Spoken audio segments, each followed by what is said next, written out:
Hello everyone, good morning সবাইকে। তো আজকে আমার নতুন ব্লগে আপনাদের সবাইকে স্বাগত জানাই। তো দেখুন সকাল সকাল রান্নাঘর চলে এসেছি, কারণ আমি প্রতিদিন সকাল থেকেই রান্নাঘরে চলে আসি, যেহেতু আপনাদের দাদাভাই ডিউটিতে যায়, সেজন্য কিন্তু রান্নাটা আমাকে একটু তাড়াতাড়ি করেই করে নিতে হয়।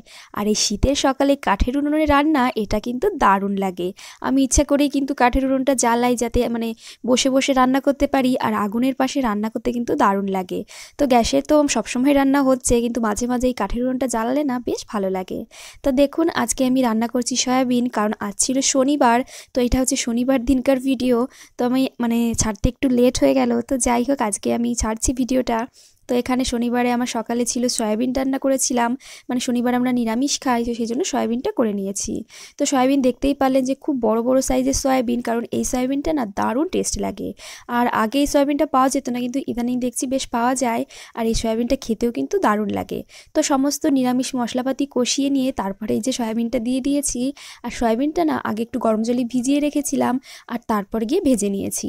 তো একসঙ্গে আলুটাও ভেজে নিয়েছিলাম, আর তারপরে আদা জিরে যে সমস্ত নিরামিষ মশলা হয় আর কি, সমস্ত কিছু দিয়ে বেশ ভালো করে কষিয়ে নিয়ে তারপর জল দিয়ে কিছুটা টাইম ফুটিয়ে এবার নামানোর আগে ঘি আর গরম মশলা উপর থেকে ছড়িয়ে দেবো। তো এতে করে কিন্তু এই সয়াবিনের টেস্ট অসাধারণ হয়ে যায়। এছাড়াও কিন্তু এই সয়াবিন ডিম দিয়েও রান্না করতে পারেন, দারুণ লাগে খেতে। তো আপনাদের দাদাভাই সকালে একটু বাজারে গিয়েছিল, আর এই যে দেখুন বিশাল বড় সাইজের বেগুন নিয়ে এসছে। আর এই কাঁটাওয়ালা বেগুন না, এটা ভাজা খেতে দারুণ লাগে। তো ভাজা করব বলে বেশ মোটা মোটা করে কেটে নিয়েছি, আর মোটা মোটা করে কেটে নিলে এর টেস্টটা বেশ ভালো থাকে। তো তারপর লবণ আর হলুদ খুব ভালো করে মাখিয়ে নিয়ে তারপর কিন্তু ভেজে নেব। তো বেগুন ভাজা খেতে কে কে পছন্দ করেন অবশ্যই কিন্তু জানাবেন। আমরা কিন্তু বেগুন ভাজা খেতে বেশ পছন্দ করি, বিশেষ করে আপনাদের দাদা ভাই আর শিনু দুজনেই কিন্তু বেগুন ভাজা ভীষণ পছন্দ করে। তো দেখতেই পাচ্ছেন ঢাকা দিয়ে দিয়ে আমি বেগুনটাকে যে ভেজে নিয়েছি। আর এরপর এর সঙ্গে রান্না করব নিরামিষ তরকারি। তো নিরামিষ তরকারি ওই পাঁচমিশালি যেমনটা সবজি হয় সেরকমটা। আর এখন তো শীতকাল, শীতের সবজির কোনো অভাব নেই। বেশ অনেক কিছু দিয়ে কিন্তু এই নিরামিষ তরকারিটা রান্না করা যায়। তো যাই হোক, আজকের মেনুতে মোটামুটি কী কী রেখেছিলাম সেটা আপনাদের দেখিয়ে দিই। তো ছিল এই যে সয়াবিনের তরকারি, তার সঙ্গে ছিল বড়ি দিয়ে পাঁচমিশালি সবজি, এটা খেতে কিন্তু দারুণ লাগে। আর এর সঙ্গে ছিল বেগুন ভাজা। তো দুবেলার জন্য আমি রান্নাটা করে নিয়েছিলাম। আর এদিকে আমি রান্না করছি, আর শিনু দেখেছেন বাইরে উঠোনে সব জায়গায় ড্রয়িং করে বেড়াচ্ছে। রং কিনে দিলে না ও কোথায় কোথায় রং করবে খুঁজে পায় না। তো দেখুন বেশ সুন্দর কিন্তু ড্রয়িং করেছিল। তারপর না সারাদিনে তেমন কোনো ভিডিও করা হয়নি, সজ্জা আপনাদের দেখাচ্ছি রাত্রেবেলায়। তো রাত্রেবেলায় আমরা আপনাদের দাদাভাই ডিউটি থেকে আসার পর আমরা ভাবলাম যে একটু মেলা থেকে ঘুরে আসি। তো সেই মতন এই যে মেলায় চলে এসেছি। আর এই মেলাটা হচ্ছে গিয়ে স্টেশন বাজারে। এর কয়েকদিন আগে হচ্ছিল আমাদের একদম ঘরের পেছনেই মেলা। তো সেই মেলাটা প্রায় 18 দিন মতন হয়েছে, আর তারপর ওই মেলাটা শেষ করে স্টেশন বাজারে যে মেলা শুরু হয়ে গেছে। আর এই মেলাটা ওরকম ধরুন প্রায় 20 দিন মতন চলবে। তো যাই হোক, দেখা যাক আমরা কদিন আসি। তো যাই হোক, আজকে যে প্রথম দিন এসছি, আর এসেই তো শিনুর বায়নার শেষ নেই। ওই মেলায় এত কিছু কেনাকাটি করেছে, তবুও কিন্তু হয়নি। তো এই মেলাতে এসেও কিন্তু অনেক কিছুও কেনাকাটি করেছিল। তো এই মেলাটা বেশ অনেকটা অনেকটা বড় ছিল, কিন্তু জায়গাটা একটু কম হওয়ায় সেখানে কিন্তু ঘন ঘন দোকানগুলো ছিল।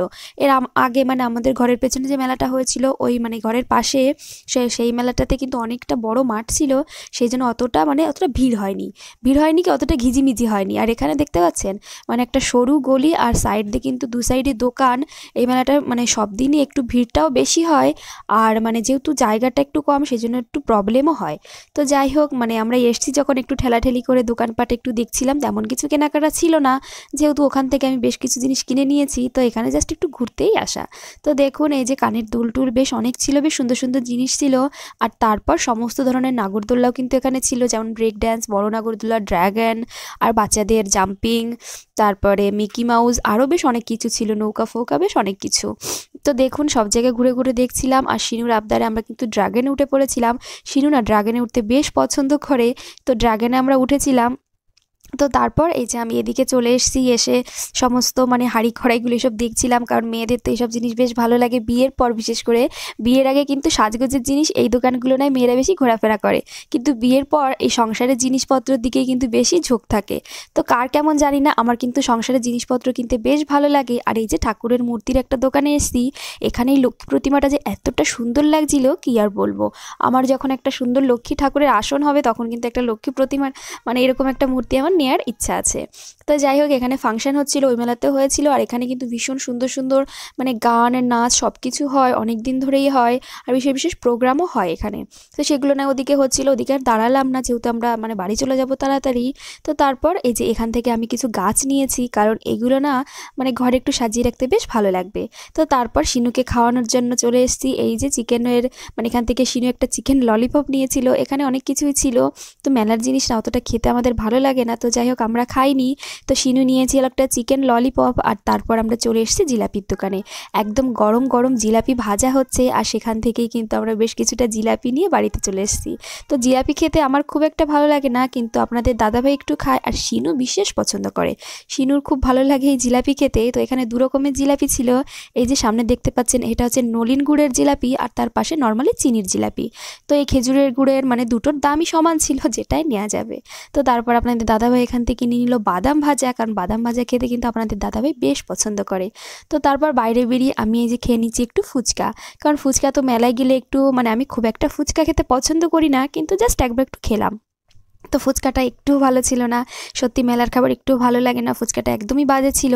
আর এখন যা ফুচকার দাম হয়েছে কি বলবো বন্ধুরা, এখন ফুচকা মানে 20 টাকায় আমাকে এখানে 5টা ফুচকা দিয়েছে। বুঝতে পারছেন কতটা দাম বেড়েছে, আগে 1 টাকায় 4টে ফুচকা হতো, আর এখন 20 টাকায় 5টা ফুচকা দিচ্ছে আমাকে। তো যাই হোক, কী আর করা যাবে, খেতে যখন ওখানে গিয়েছি খেতে তো হবেই। তো ফুচকা টুচকা খেয়ে তারপর কিন্তু আমরা বাড়িতে চলে এসেছিলাম। আর আপনাদের দাদাভাই একটু সাজছিলাম, খেতে খুব একটা ভালো ছিল না, সেই জন্য আর মানে অত জোর জোর করিনি। তো যাই হোক, এই যে খাওয়া দাওয়া করে আমরা এবার চলে যাচ্ছি বাড়ির দিকে। তো চলুন আজকের ভিডিওটা এখানে শেষ করছি। ভিডিওটা কেমন লাগলো অবশ্যই কমেন্ট করে জানাবেন, ভালো লাগলে একটা লাইক